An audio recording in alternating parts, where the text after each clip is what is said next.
friends, and welcome back to my channel. It has been a while since I have said that. I have kind of mistakenly taken a break for a few weeks, but I really wanted to come back and make this video.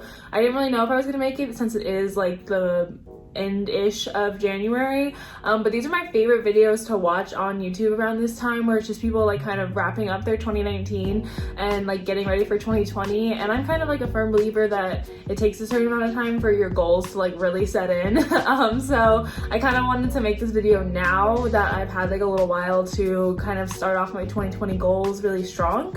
So yeah, that's what this video will be. I'm just gonna kind of give you guys a recap of 2019 and how my 2020 has started and kind of where I've been for the last few weeks. So I really hope you guys enjoy this video. Please don't forget to like, comment, and subscribe down below, and follow me on all my social media links. And let's go ahead and get started on the video.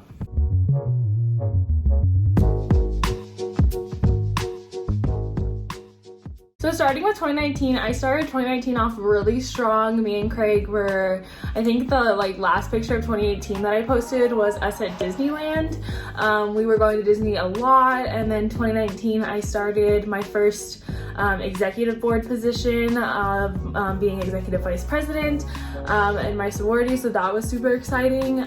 We started out New Year's hanging out with all of Craig's friends in Northern California, so that was really fun.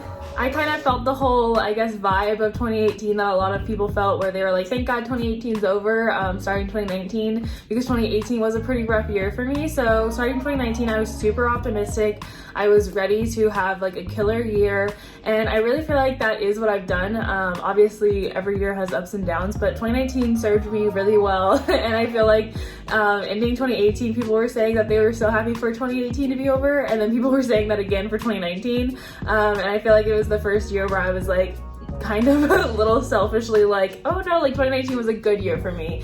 I did pretty well academically. I, was executive vice president, like I said. I got elected as president of my sorority, so that was kind of how I ended 2019. And I just felt like overall a lot of like my best friends I got really close to in 2019.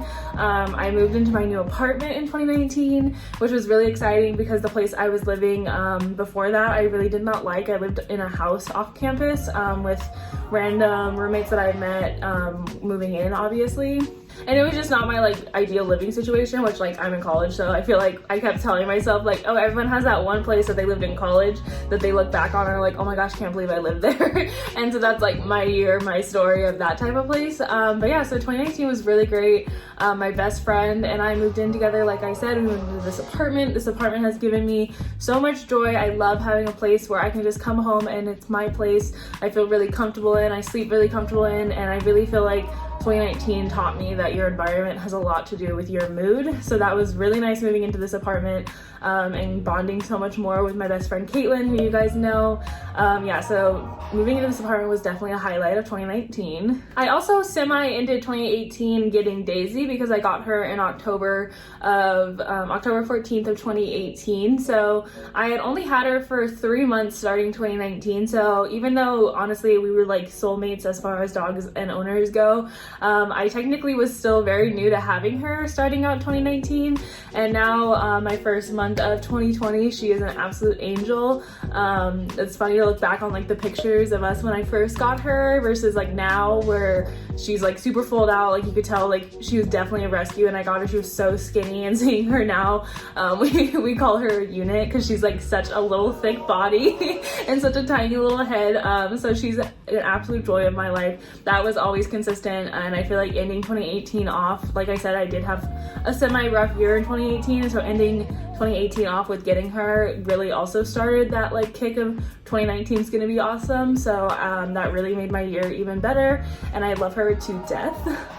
In 2019, me and Craig also celebrated a year of being together, and it's really crazy to think that now in January, in just, 5 months, in June of 2020, we'll be celebrating 2 years, so that's really crazy. 2019 also brought me the career path for my future, which is obviously being a lawyer. I think I've mentioned it a few times, and it's really exciting because that was kind of like my main goal coming into 2020 was obviously I have to apply this fall because I do not plan on taking a gap year year in between my undergrad and law school, so I will have to apply this fall. So that's probably my biggest goal of 2020, is to really focus on law school. I luckily have given myself a lot of room with units for my academic year because I am ahead in units, or like really on path for units, so I do not have to take a heavy load if I do not want to, which with being president and having to prepare for law school, I luckily have that choice and will probably not be taking a heavy load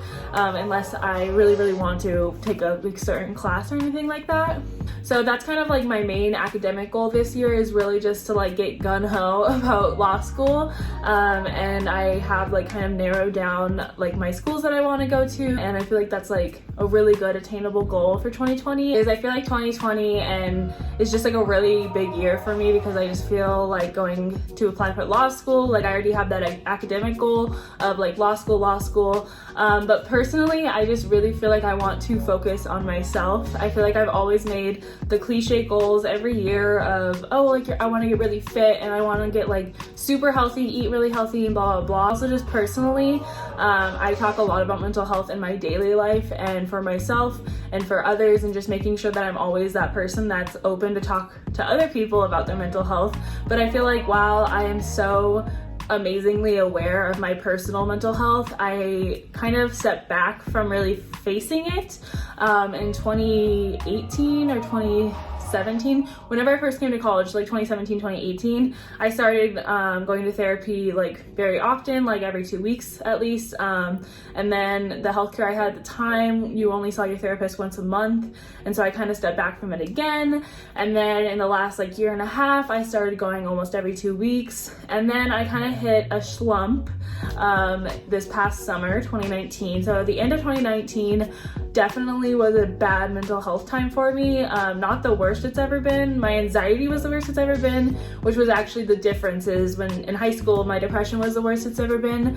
And in this last year, my anxiety has been the absolute worst it's ever been. So it's been a different battle that I haven't had to deal with before. So 2020 is really about focusing on like full health, not like limiting myself to, oh, I want to be like fit and healthy, or oh, I want my mental, it's both. I want both to be well-rounded, and I feel like that'll really just make my year the best year as possible, because I feel like once you focus on mental health, physical health really follows along with that. So focusing on both of those is a really big goal for me. And lastly, I guess you could call it like my fun goal or my carefree goal. I don't really know what to call it, but I feel like in the last 2 years, I've really recognized that I pride myself in being a grandma. I love sleep. I like a pretty strict schedule, as strict as I can make it. I'm very much so if I want to work out that day. If I don't work out, then I feel like crap. So I really put myself on a weird regimen that no one really expects of me except for myself. And so I guess going alongside of like the all well-rounded health, mental and physical, also throwing in fun into my routine is kind of really important, because like obviously I have my sorority, so I have that fun social aspect, but then a lot of times I have to put my president hat on, and so sometimes the social things of the sorority get overtaken if I have to do something business-wise, which is fine because I absolutely love being president. Like I cannot express how much it has been the best experience already, and it's only been 3 weeks. Don't get me wrong, it's been busy, but I like being busy. But again, I like being busy, so a lot of the times I don't take a moment to just like let myself miss something or let myself like have a fun weekend. Instead, I stress about whatever academic thing I have to do or sorority thing I have to do. And I kind of already implementing that with this birthday weekend coming up. I really just want to, I am missing sorority events and having to get homework done sooner and like blah, blah, blah. But I really am going to challenge myself this weekend to not focus on the sorority events that I'm missing, or not focus on what assignment I have coming up that week, because I do get myself caught up in that a lot of the times, or do stress myself out like that a lot of the times. So yeah, I feel like I guess going along with mental health and full health, my fun or carefree goal is to let myself not stress, and to let myself understand that whatever's gonna happen is gonna happen. My Nana has told me that my whole life is that everything's gonna work out. It always does. I always find a way to work it out, and just really living by that. You know, I just really wanted to sit down and film this video, so I kind of just got ready and did it. Like, really wasn't even planning to do this today. But yeah, so I really hope you guys enjoyed this kind of rambling video. I really hope it makes sense. I hope this is something that you and me can look back on next year and be like, oh, I did that, oh, I did that. We're gonna do all of it. We're going to have realistic goals and succeed in them by the end of the year. I hope you guys are sitting down and making time with yourself to set goals. So let me know down below in the comments what your guys' resolutions or goals are for this year, and let's all just be a fun support system and succeed in our goals. So I will see you guys in the next video. Please don't forget to like, comment, and subscribe down below, and I will see you guys in the next video. Goodbye.